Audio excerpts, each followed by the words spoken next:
Hello again, everyone. The Black Knight here, coming to you from the Steamtown National Historic Park here in Scranton, Pennsylvania, for another edition of the Hat Corner.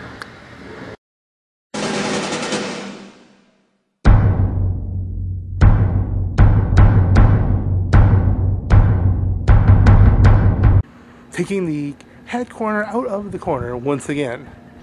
I've seen few places like Steamtown that can truly capture the art style of Team Fortress 2, as far as some place you can walk around and really feel like, yes, this is a place I can see them chasing each other around with randomly made hats and weapons. Yes, I think that can, I think this place would work. There's a lot to talk about. The Uber update is active. You know, Team Fortress 2 is a free-to-play game, which means that there's a huge influx of players, most of whom don't know how to play the game yet, but they're going to learn. They're going to learn the same way we did, by losing a lot and eventually figuring out why they're losing. That's just pretty much how all games work.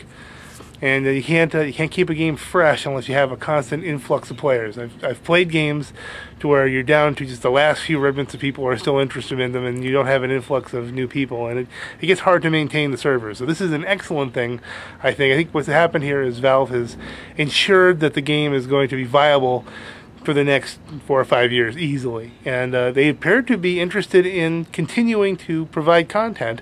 Obviously the Man Company store is still open. They have a whole new group of people who are interested in buying, and that obviously updates you to premium status so that you can get the weapons drops and all that. So I think there's going to be a lot of impetus to keeping the game fresh and keeping the game going. So I think this is all a good thing. Of course, there's already been a lot of complaining about the fact that, hey, I paid for this game and someone else doesn't have to pay for this game. Look, you're going to get to play the game. You've got new people to play with now. You got new playmates. Valve just opened up a whole thing and made sure that there's enough people in your sandbox that you can continue to have fun. So just don't worry about that kind of stuff. You've played, unless you bought it the day before it went free, then I can see where you might be somewhat annoyed. But I'm pretty sure it was not that much at this point anyway. So it's just look at it as Valve's investing in your future. How about we put it that way?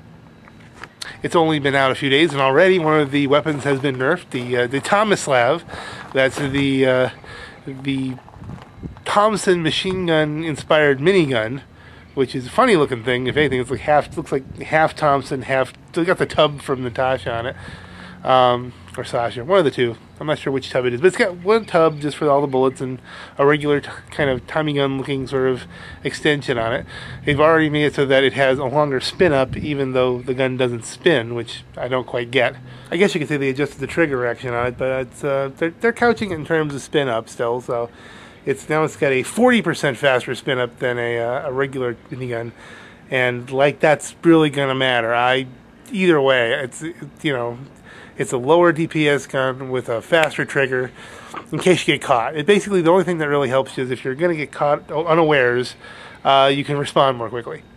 Which, if you're playing heavy properly, if you're in an area where something bad's going to happen to you, it's spinning. That should be how you're playing it. At least that's been my style. Haven't gotten the gun yet, although I have fought a couple Tomislav heavies, and if you can line up on them with Sasha, it's take bullet for bullet. You're gonna win. It's pretty much. Don't forget, the one thing about having the faster cycle rate on Sasha is if you miss a little bit, it's not going to be as noticeable. If he misses a little bit, you're in trouble. He's in trouble.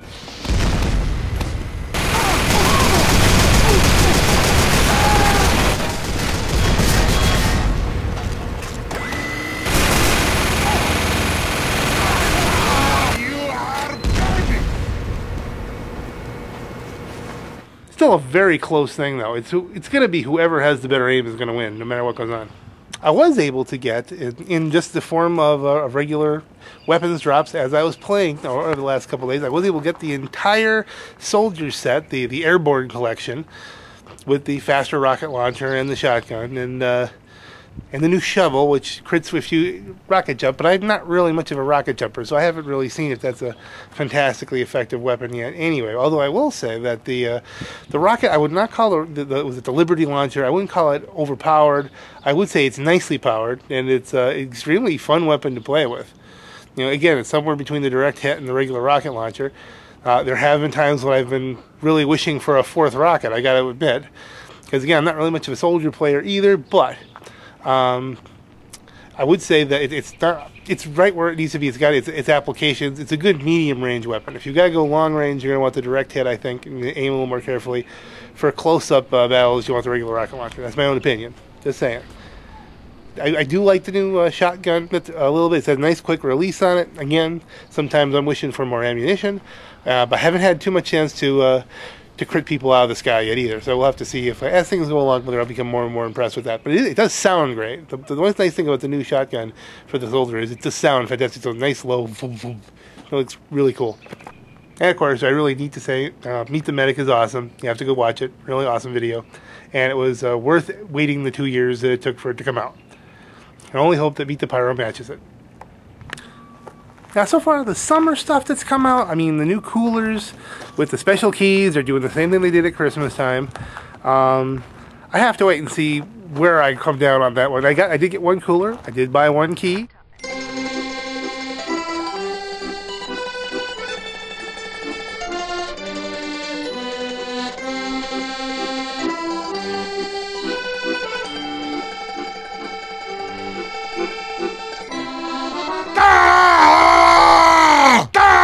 Not good! Ah, this is bad!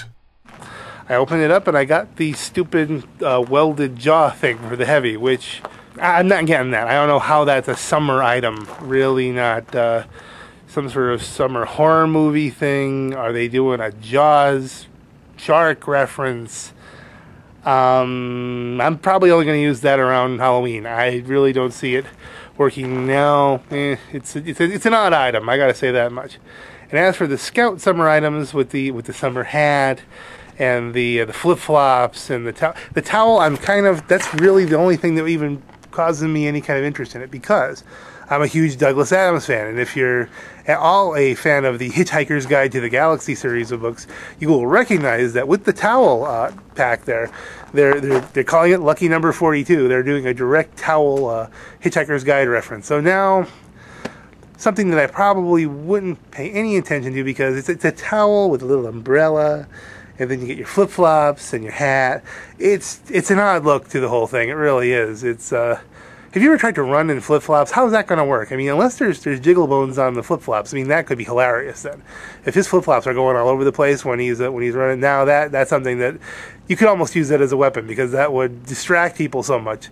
Especially if he would like lose the flip-flops on a triple jump. That would be, with the new bat, that would be something to see.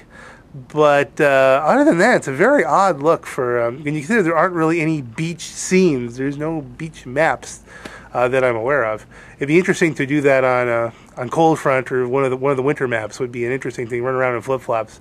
So I don't know. I'll have to see if as July 11th approaches and that set is going to be no longer available, whether I break down for the $14.95 and say, oh, heck with it. I'll get for Douglas Adams. And for the Hitchhiker's Guy, I'll get the number 42 towel and the associated flip-flops and the floppity-doppity hat. We'll have to see how it goes.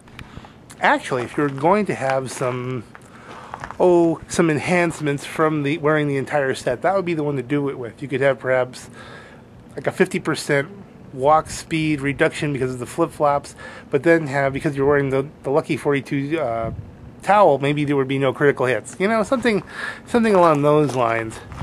No, it'd still be useless to wear. But I mean, those are the kind of things that would logically come to mind with that set. Just a quick reminder, I'm going to be doing a little bit more with the blog on baseandsystemservices.com. A little bit more of the information, getting the information out through that vehicle rather than this vehicle, because this one takes a good amount of time to put together. I mean, you got to find a location, you got to select the proper hat, and there's some effort that goes into it. And I can get stuff out to you a little bit quicker on the website. So make sure you're checking that out for the latest updates and the latest things that are going on, and for a whole bunch of different video games. And until next time, this is the Black Knight, and I'll see you around.